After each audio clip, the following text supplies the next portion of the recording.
नमस्कार दोस्तों, the Indian story teller में आपका एक बार फिर से स्वागत है। आज हम आपके लिए लेकर आए हैं हमारी कहानी वसीयत के दावेदार का तीसरा भाग। हम उम्मीद करते हैं कि आपने हमारी कहानी वसीयत के दावेदार के पहले दोनों भाग सुन चुके होंगे। अगर आपने हमारी कहानी वसीयत के दावेदार के दोनों भाग नहीं सुने हैं तो आप हमारी चैनल में जाकर वसीयत के दावेदार के भाग 1 और वसीयत के दावेदार भाग 2 सुन सकते हो और आई बटन पर क्लिक करके भी सुन सकते हो। अब तक आपने सुना होगा कि जयदेव और सीमा को पूरी जायदाद मिलने के बाद कोई उन दोनों को गोली मार के हत्या कर देता है। फिर बाद में उसकी इन्वेस्टिगेशन करने के लिए इंस्पेक्टर विजय और उसकी टीम वहां पर पहुंच जाती है और सबका इंटरोगेशन भी करती है और उन्हें जयदेव और सीमा के रूम में एक खुफिया दरवाज़ा मिलता है जो पूरी हवेली के बाकी के कमरों से मिलता है। बाद में इंस्पेक्टर विजय किशोर पर शक करता है, पर किशोर इंस्पेक्टर विजय को कुछ सबूत बताकर अपने आप को निर्दोष साबित कर देता है। पर इंस्पेक्टर विजय को अभी भी उस पर और बाकी सब पर भी शक होता है। तो अब बढ़ते हैं हमारी कहानी वसीयत के दावेदार के तीसरे भाग पर। इंस्पेक्टर विजय अपने पुलिस स्टेशन में बैठा हुआ था।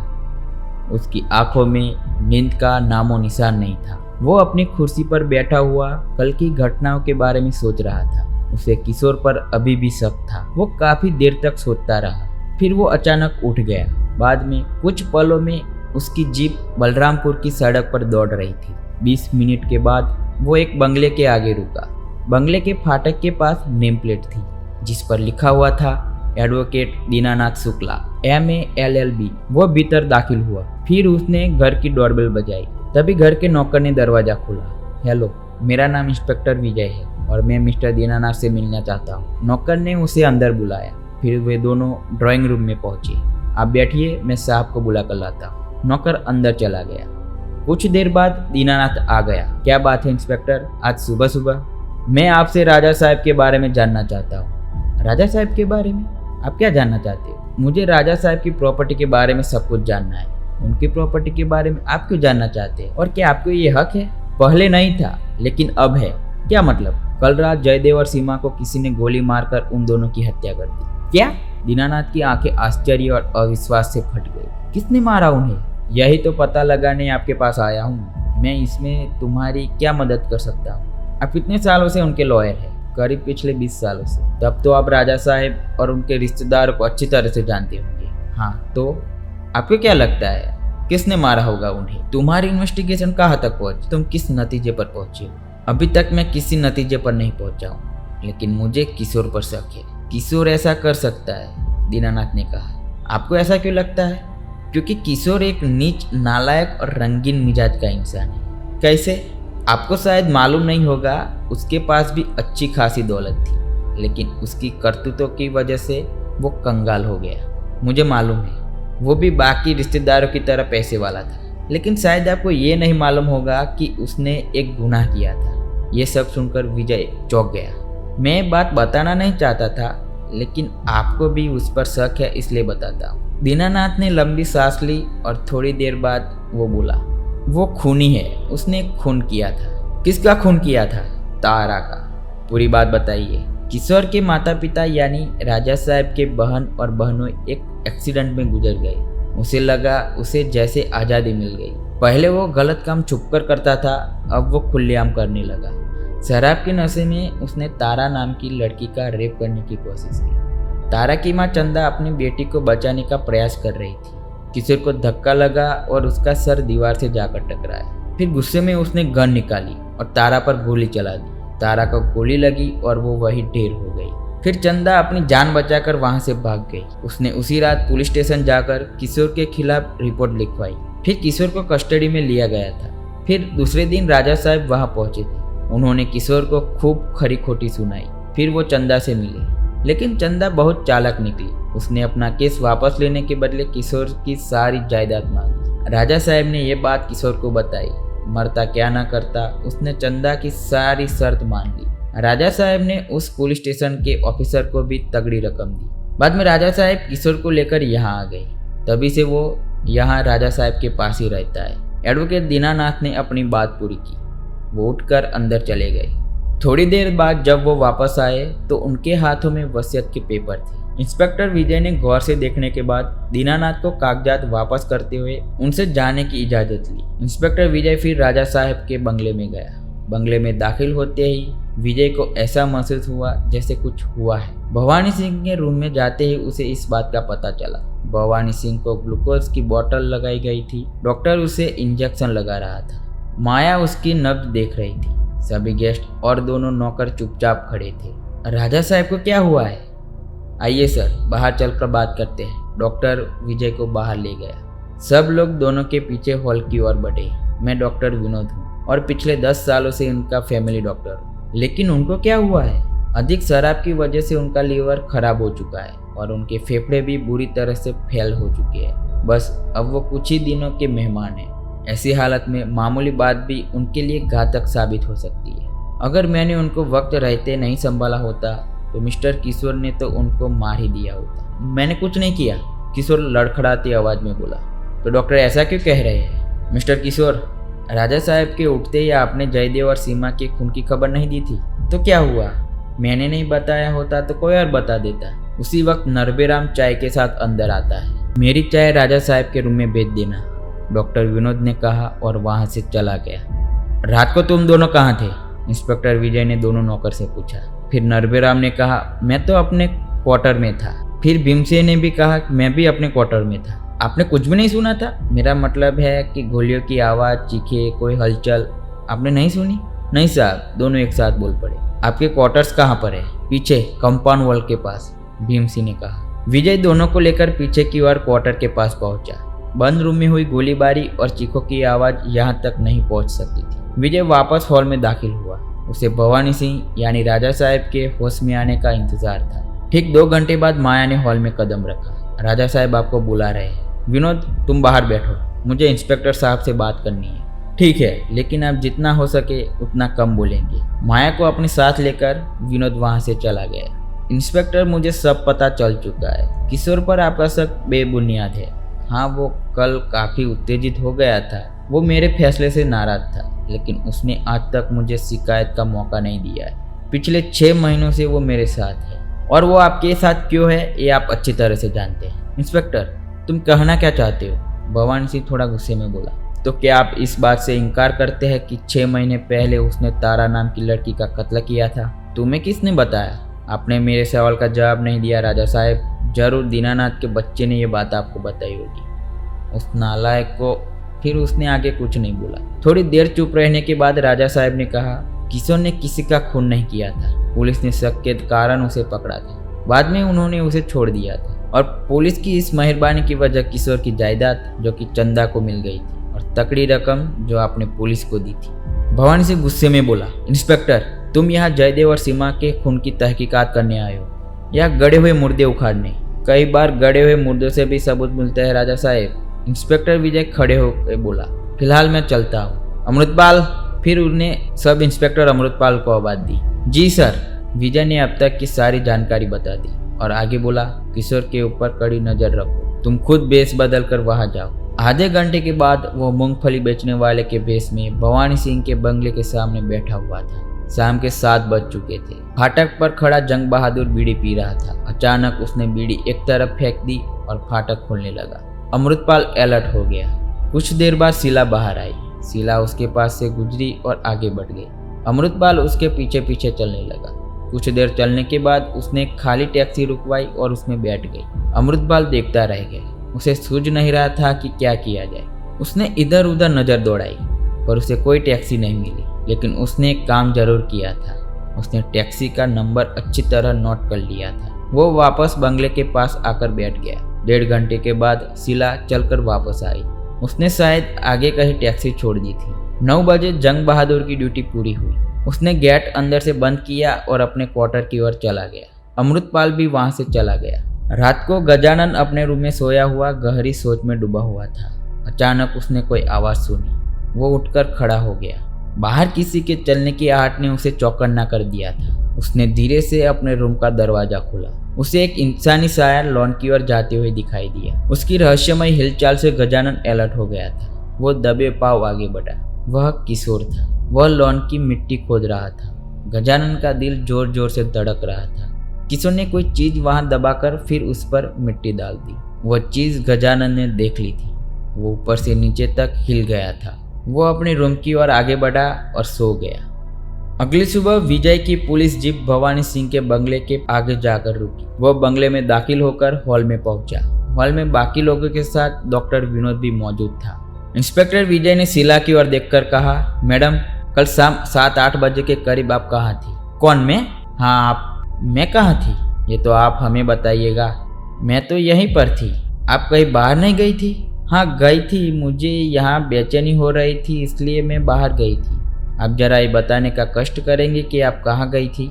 शीला का चेहरा पसीना पसीना हो गया था। अपना रुमाल निकालकर शीला को देते हुए विजय बोला, पहले अपना पसीना पोंछ लीजिए, बाद में आराम से लेकिन सोच समझ कर जवाब दीजिएगा। अजित कभी विजय को और कभी शीला को देख रहा था। शीला, तुम चुप क्यों हो? जवाब दो, कहाँ गई थी? मैं बाहर घूमने गई थी। फिर विजय खड़े होकर बोला, ठीक है, अब मैं आपको यहाँ नहीं पुलिस स्टेशन में पूछताछ करूँगा और आप सभी भी सुन लीजिए। अभी भी वक्त है। अगर किसी ने कुछ भी छुपाने की कोशिश की और बाद में मुझे पता चला तो आपके लिए अच्छा नहीं होगा। पुलिस रिमांड क्या चीज़ होती है तब आपको पता चलेगा। गजानन कुछ बोलना चाहता था पर रुक गया। आपको कुछ कहना है? हाँ, पर गजानन डरते डरते बोल रहा था। आप कातिल को फौरन पकड़ लेंगे और मुझे कुछ नहीं होने देंगे। उसने खौफ भरी नजरों से किशोर की ओर देखकर रात वाली घटना बता दी। विजय ने किशोर की ओर देखा। ये सब गलत है, मैंने कुछ नहीं किया है। किशोर ने आगे बढ़कर गजानन का गला दबाया।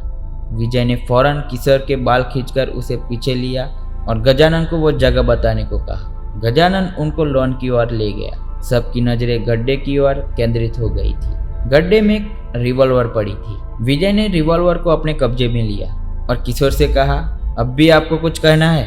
हाँ, सच में मैंने कुछ नहीं किया है। फिर विजय ने कहा, वेरी गुड, तब तो आप ये भी कहेंगे कि ये गन आपने यहाँ नहीं रखी थी।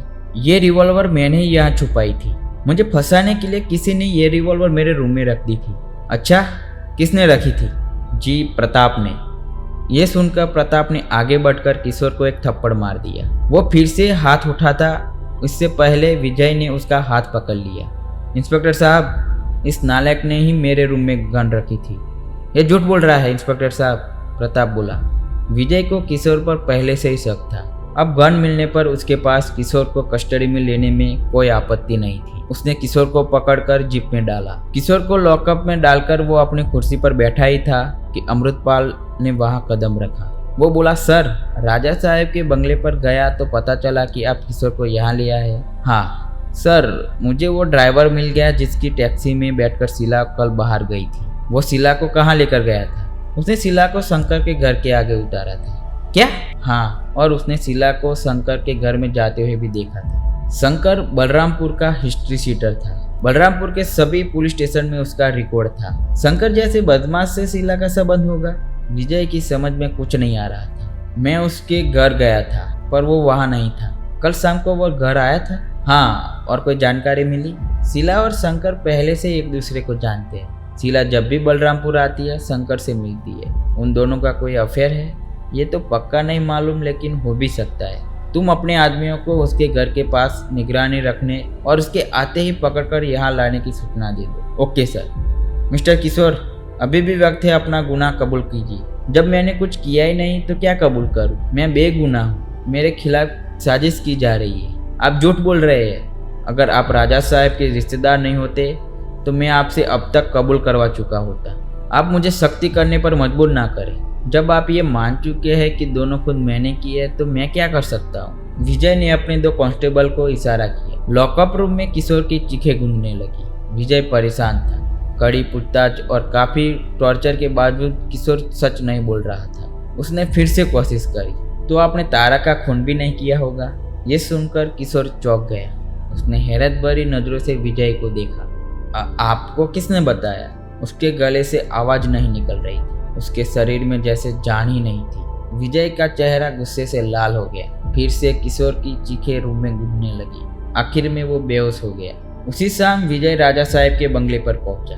बैठे इंस्पेक्टर साहब, भवानी सिंह ने कहा। विजय एक खाली कुर्सी पर बैठ गया। ये आपने अच्छा नहीं किया इंस्पेक्टर साहब, भवानी सिंह ने गुस्से में कहा। मैं कुछ समझा नहीं राजा साहब। आपने मुझे बताए बिना किशोर को अरेस्ट कर लिया? हाँ राजा साहब, अपराधी को पकड़ने के लिए कानून को किसी की इजाज़त नहीं लेनी होती। किशोर अपराधी था, उसके खिलाफ सबूत थे, तो अब यहाँ क्या करने आए?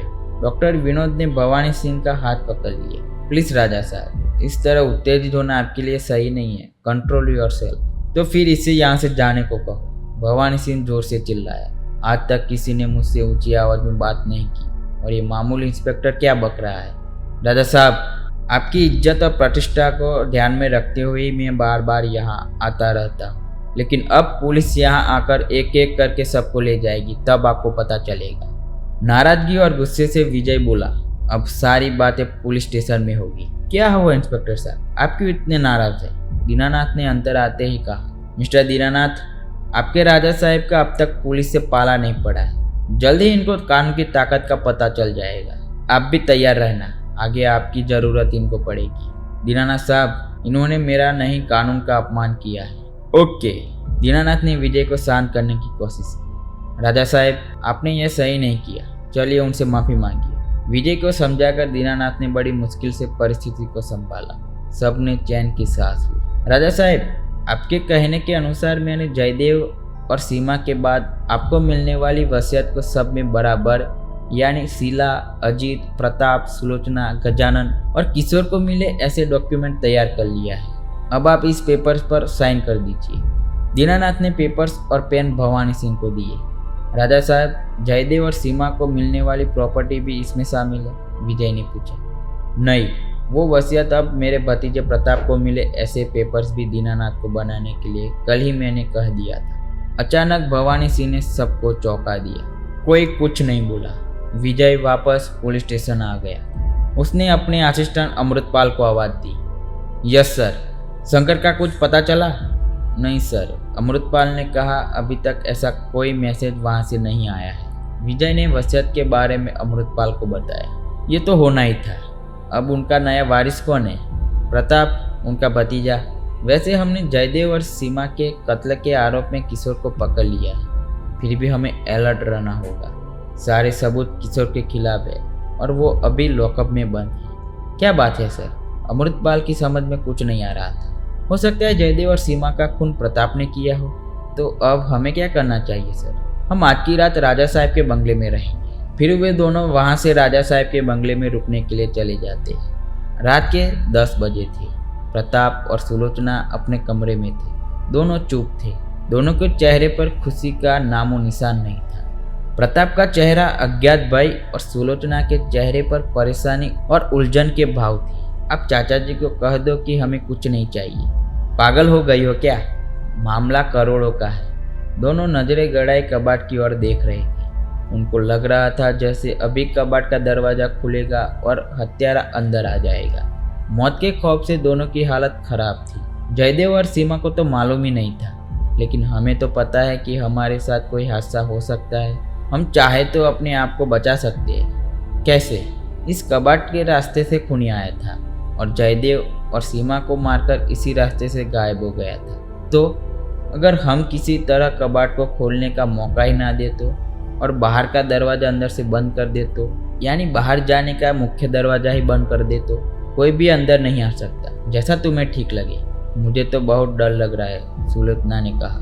प्रताप ने रूम में मौजूद सारा सामान कबाट के आगे रख दिया। रात बहुत हो चुकी है, अब हम सो जाते हैं, प्रताप ने कहा। लेकिन दोनों में से किसी को नींद नहीं आ रही थी। थोड़ी देर बाद कबाट की ओर से कुछ हरकत हुई। आवाज़ सुनकर प्रताप खड़ा हो गया। सुलोचना भी बेड पर बैठी हुई कबाट की ओर देखने लगी। कोई कबाट को अंदर से खोलने की कोशिश कर रहा था। अचानक प्रताप सुलोचना का हाथ पकड़कर भागा। दरवाजा खोलते ही उसकी आंखें फट गई। उसकी चीख गले में ही अटक गई। सामने हाथ में गन लिए हुए नकाबपोश खड़ा था।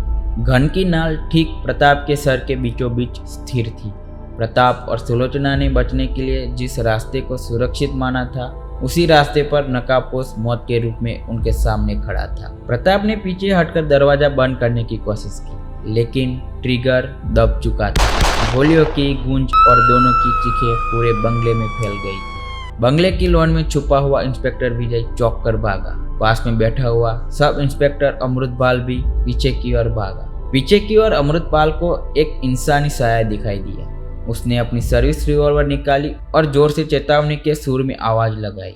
अमृतपाल की चेतावनी का साये पर कोई असर नहीं हुआ।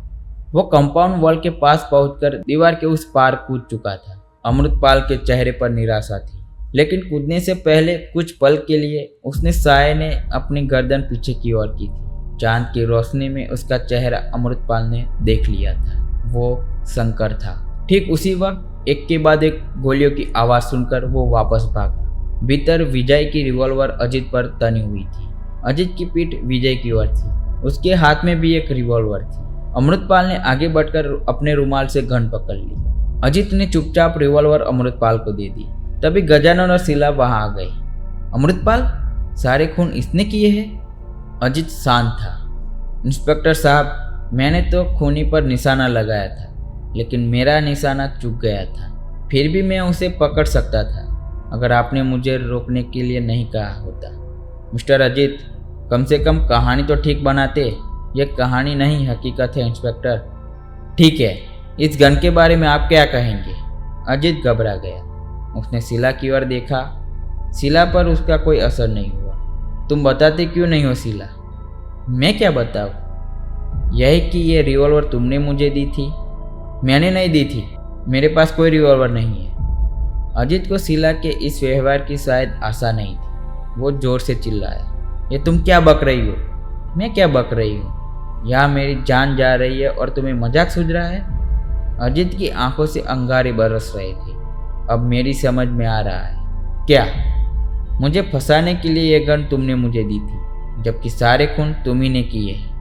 ना ही मैंने कोई खून किया है और ना ही मैंने कोई गन तुम्हें दी है। शीला, मैं तुम्हारी जान ले लूंगा। प्रताप शीला की ओर बढ़ते हुए बोला। उसे रोकते हुए विजय ने कहा, बस मिस्टर अजित, आपका खेल खत्म हो चुका है।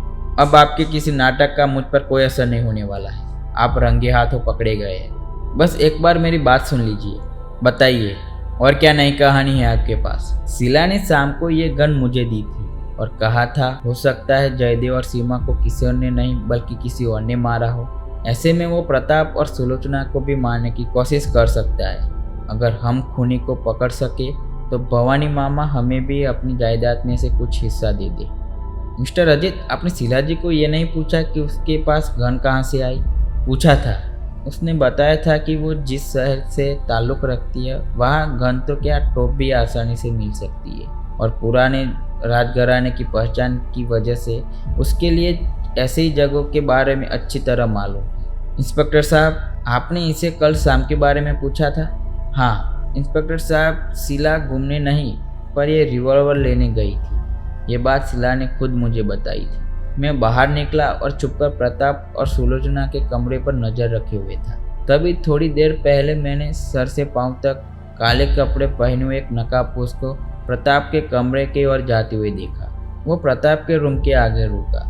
ठीक उसी वक्त अंदर से दरवाजा खुला। दरवाजा प्रताप ने ही खोला था। खूनी ने दोनों को गोली मारी। मैं उसके पीछे भागा और मैंने 2 गोलियां उस पर फायर, लेकिन वो बच गया। मैं आपकी नज़र में आ गया और आपने मुझे ही पकड़ लिया। तभी सब इंस्पेक्टर अमृतपाल को कुछ सूझा। सर, मुझे आपको एक जरूरी बात बतानी है। विजय ने सबको उस रूम में बैठने को कहा जिस रूम से खूनी कबाड़ के रास्ते गायब हो गया था। अमृतपाल ने डॉक्टर, फिंगरप्रिंट एक्सपर्ट और फोटोग्राफर को फोन कर दिया था। सबकी नजरें शीला पर केंद्रित थी। वह चुपचाप बैठी थी, उसकी नजरें झुकी हुई थी। शीला जी, विजय ने उससे संबोधित करते हुए कहा, कल आप कहाँ गई थी ये मैं आपको बताता हूँ।